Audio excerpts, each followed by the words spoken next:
सच के साथ। नमस्कार, सिटी वाराणसी लाइव में आप सभी का स्वागत है। मैं हूं ममता चौरसिया। आइए नजर डालते हैं आज की हेडलाइंस पर। श्री काशी विश्वनाथ धाम के लोकार्पण के 1 वर्ष पूरे होने पर निकली भव्य शोभा यात्रा, हुए विविध धार्मिक अनुष्ठान। पियरी निवासी मोंटी हत्याकांड का चितईपुर पुलिस ने किया खुलासा, हुए 2 गिरफ्तार। दी बनारस बार एसोसिएशन वार्षिक चुनाव संपन्न, 73% से अधिक मतदाताओं ने अपने मताधिकार का किया प्रयोग। और भावी पीढ़ी को संस्कारित करने के संकल्प के साथ आयोजित 4 दिवसीय 24 कुंडीय गायत्री महायज्ञ का हुआ समापन। और अब खबरें विस्तार से। श्री काशी विश्वनाथ धाम के पहली वर्षगांठ पर कॉरिडोर में हवन पूजन समेत विभिन्न कार्यक्रम हुए। नव्य भव्य व दिव्य श्री काशी विश्वनाथ धाम को मंगलवार को 1 वर्ष पूरे हो गए। पहली वर्षगांठ पर कॉरिडोर में हवन पूजन समेत विविध कार्यक्रमों का आयोजन शुरू हो गया। बाबा के दर्शन को सुबह से ही श्रद्धालुओं की लाइन लगी रही। शहर दक्षिणी विधायक डॉक्टर नीलकंठ तिवारी ने हवन पूजन किया। इसके अलावा विविध शुभ व धार्मिक आयोजन हुए। शाम के वक्त प्रसिद्ध गायिका अनुराधा पौडवाल का भजन गायन हुआ। पिछले साल 13 दिसंबर को प्रधानमंत्री नरेंद्र मोदी ने श्री काशी विश्वनाथ धाम का लोकार्पण किया था। बाकायदा गंगा स्नान कर गंगा जल से बाबा का जलाभिषेक कर भव्य धाम की सौगात दी थी। श्री काशी विश्वनाथ कॉरिडोर निर्माण के बाद धाम में श्रद्धालुओं की संख्या काफी बढ़ गई। मंदिर प्रबंधन की माने तो पिछले 1 साल में 7 करोड़ से अधिक भक्त देश विदेश से बाबा के दर्शन के लिए पहुंचे। वहीं करोड़ों का चढ़ावा भी आया। मंगलवार को श्री काशी विश्वनाथ कॉरिडोर के लोकार्पण को 1 साल पूरे हो गए। इसकी पूर्व संध्या पर सोमवार को ही कॉरिडोर की भव्य सजावट की गई। वहीं मंगलवार को सुबह से ही मांगलिक व धार्मिक कार्यक्रम शुरू हो गए। विधायक ने कॉरिडोर में विधि विधान से हवन पूजन किया। धार्मिक कार्यक्रमों का सिलसिला शाम तक चलता रहा। वहीं शाम के वक्त ख्यात गायिका का भजन भी हुआ।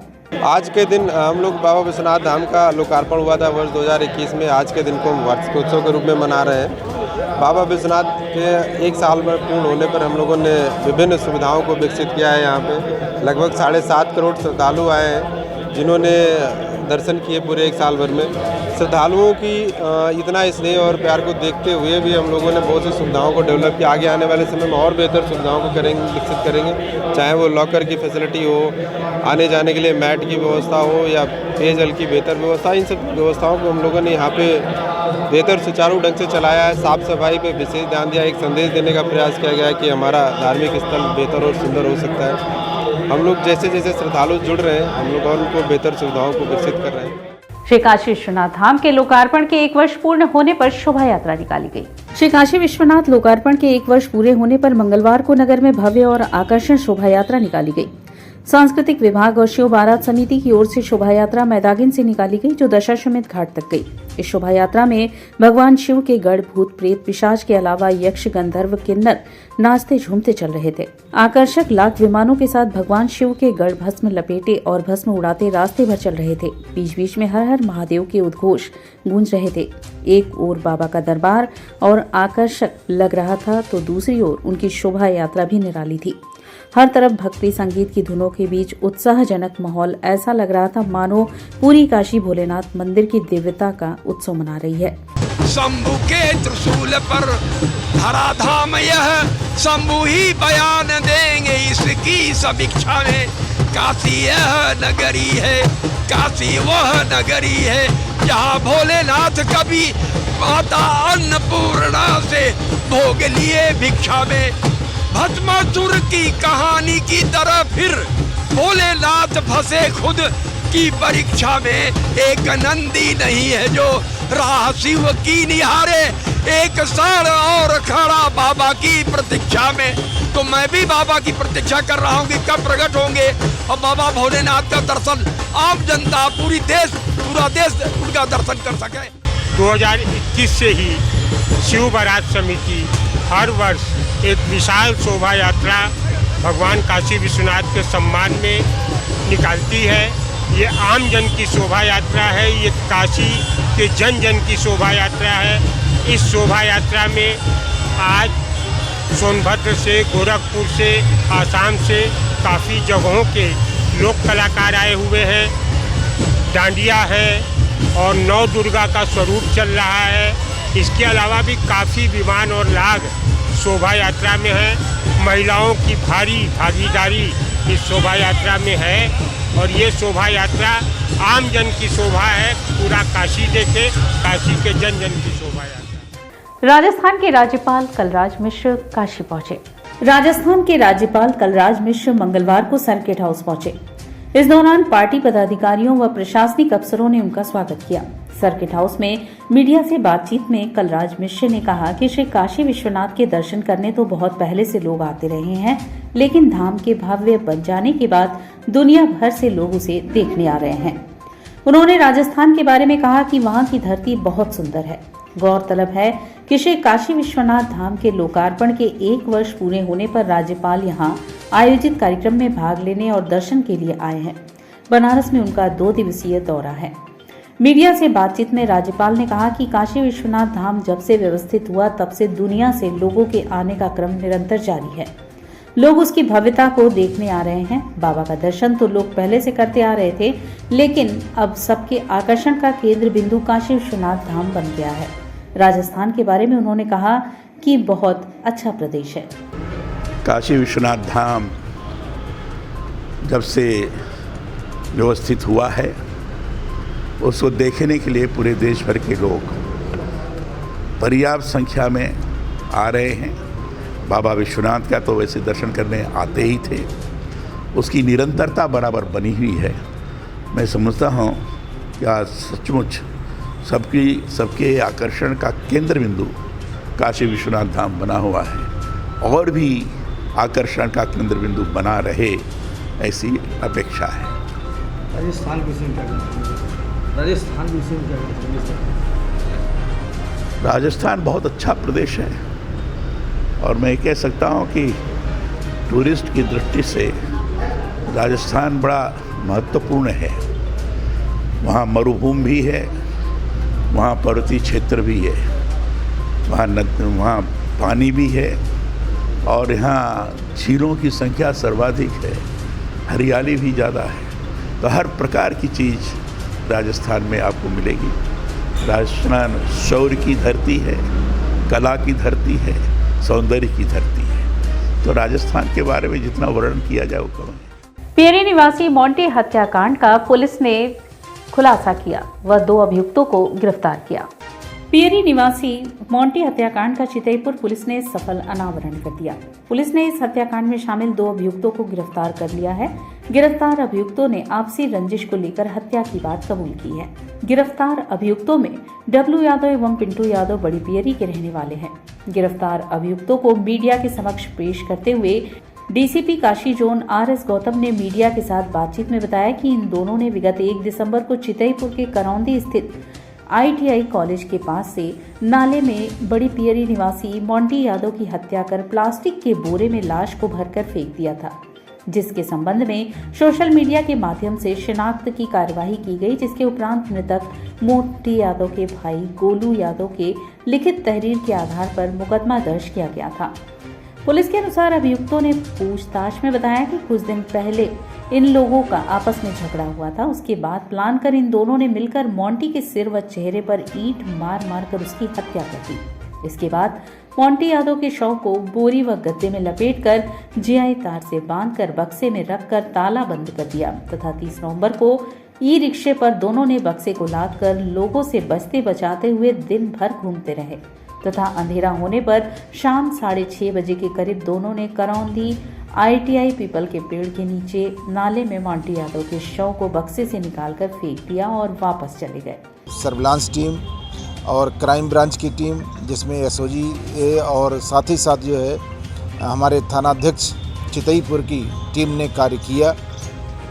केस में कुछ सूत्र इनको प्राप्त हुए और उन सूत्रों के आधार पर 2 अभियुक्तों को गिरफ्तार किया गया है, जिन्होंने अपना जुर्म कबूल किया है और उन्होंने बताया कि हमारे पूर्व से रंजिश चली आ रही थी। उसी रंजिश के तहत हमने दोनों ने मिल करके इसके साथ ये घटना कारित किए हैं और साथ ही साथ जो है बचने के लिए हमने इसको बॉक्स में बंद करके और सुनसान एरिया जान करके नाले में हमने प्रवाहित किया था।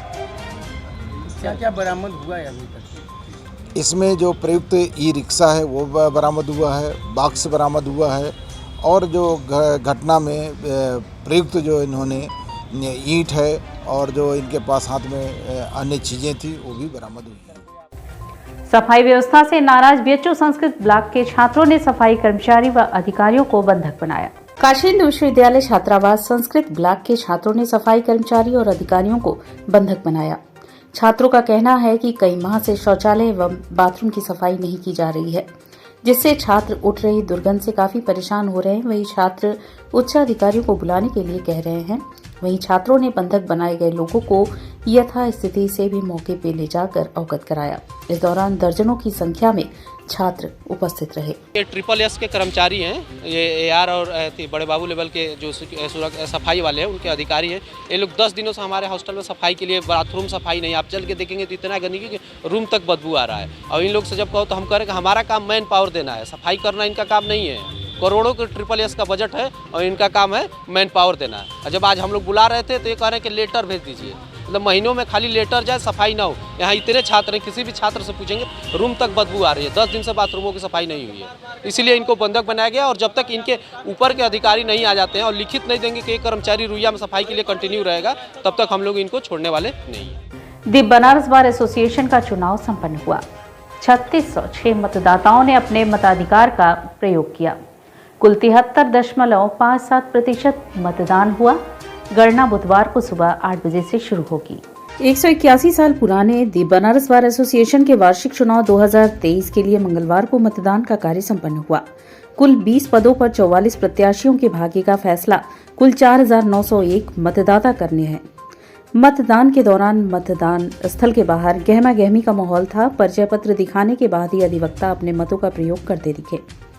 इस संबंध में वरिष्ठ समिति के चेयरमैन छत्रधारी सिंह ने बताया कि दी बनारस बार एसोसिएशन की स्थापना वर्ष 1841 में हुई थी। 181 वर्ष पुराने बार के वार्षिक चुनाव के अंतर्गत आज मतदान हो रहा है। मतदान शाम 5 बजे तक होगा और मतगणना 14 दिसंबर को होगी। इस वर्ष कुल 4901 सदस्य मतदान में हिस्सा लेंगे, जिसमें 3356 आजीवन सदस्य और 1545 साधारण सदस्य अपने मतों का प्रयोग करेंगे। मतगणना स्थल पर इस गहमा गहमी का माहौल है। अधिवक्ता अपने प्रत्याशी के पक्ष में प्रचार कर अधिवक्ताओं से वोट डालने की अपील कर रहे हैं। चुनाव को सुचारू रूप से संपादित कराने के लिए 76 सहायक चुनाव अधिकारी नामित किए गए हैं। चुनाव की देखरेख हेतु पर्यवेक्षक के रूप में दीनानाथ सिंह, सौरभ श्रीवास्तव, राधेश्याम चौबे नामित किए गए हैं। सम्मान का चुनाव है, कोई पैसे का चुनाव नहीं है। ये सम्मान का चुनाव होता है, इसलिए वर्ष में एक बार होता है। अपना पदाधिकारी चुनते हैं और उसी के जरिए अपना बार एसोसिएशन संचालित होता है। बनारस बार एसोसिएशन जो काफ़ी प्राचीन एसोसिएशन है, इसका चुनाव चल रहा है यहाँ पे। ये वार्षिक चुनाव होता है हमारे यहाँ। लगभग 300 वोट पड़ चुके हैं हमारे यहाँ। लगभग 4900 मेंबर हैं, एडवोकेट हैं हमारे यहाँ बनारस बार के सदस्य। क्या लगता है कि वोट पड़ेंगे? लगभग 70% हम मान सकते हैं वोट पड़े। 70 से 80% पड़ेंगे वोट यहाँ पे। कितने पदों पर वोट चल रहा है? लगभग 7 पदों पे चल रहा है। 44 प्रत्याशी हैं जो अपना चुनाव में खड़े हैं हमारे यहाँ। बीएचयू के दीक्षांत समारोह पर 3 दिन तक चला उपाधि वितरण कार्यक्रम।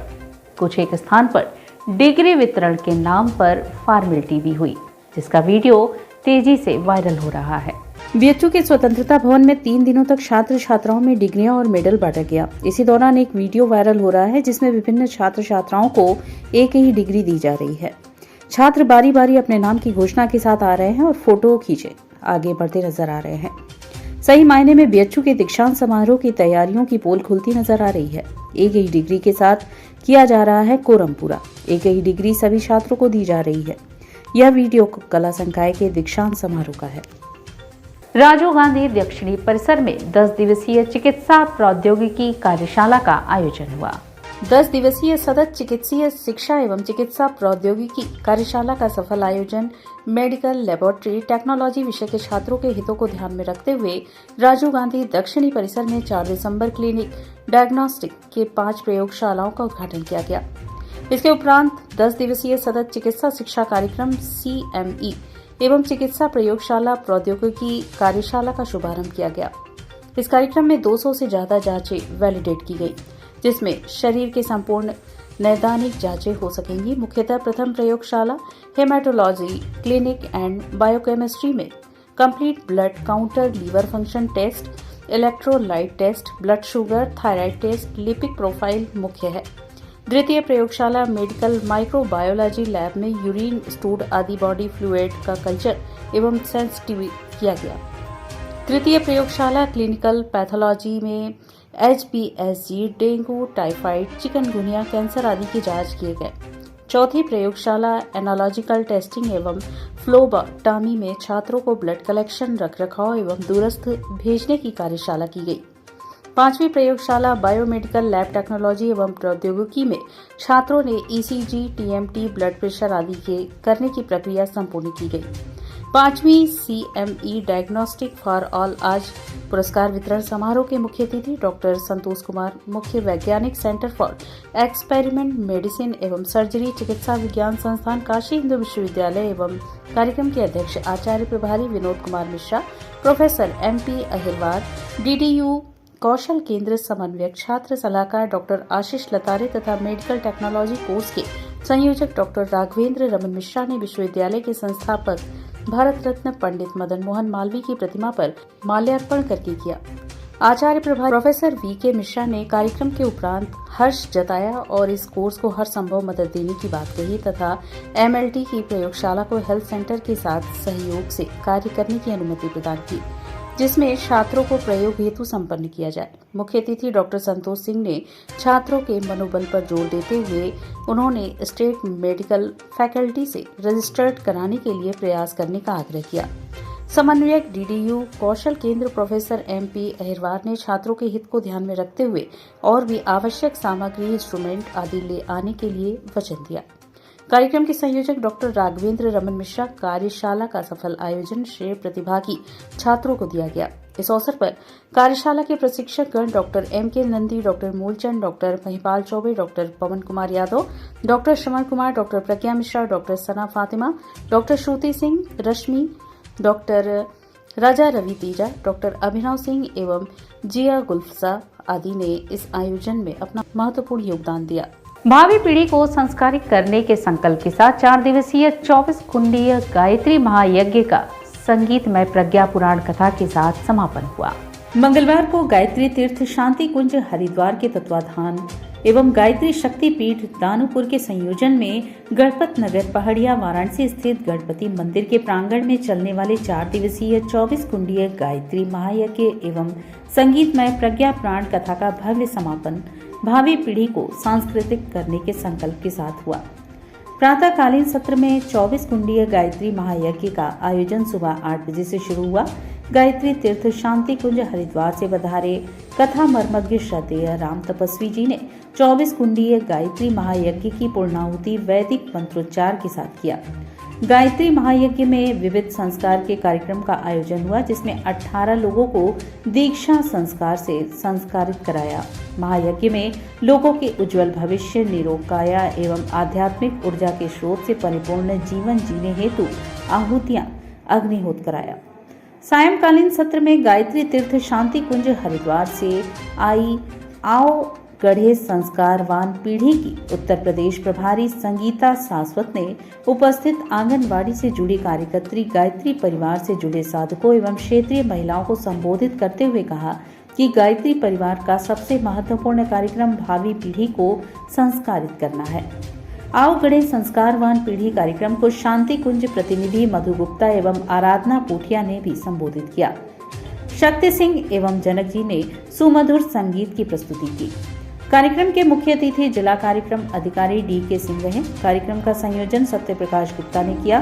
कार्यक्रम में मुख्य रूप से अनिलेश तिवारी, घनश्याम राम, अवधेश सिंह, रजनीश कुमार मल्होत्रा, श्याम नंदन सिंह, ओम नारायण भारद्वाज, राम अवध सिंह यादव, अवधेश गुप्ता, यशवंत सिंह, सावित्री सिंह, शारदा देवी, पुष्पा गुप्ता, किरण तिवारी, राधिका मौर्य, शशिकला गुप्ता, पूनम पांडे, वैदेही, आभा वर्मा, रीता मिश्रा, श्वेता मिश्रा, पुष्पा रानी एवं मीडिया प्रभारी रमन कुमार श्रीवास्तव की सक्रियता सहभागिता रही।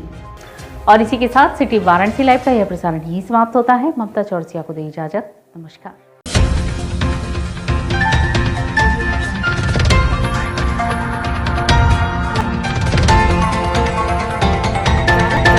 लाइव सच के साथ।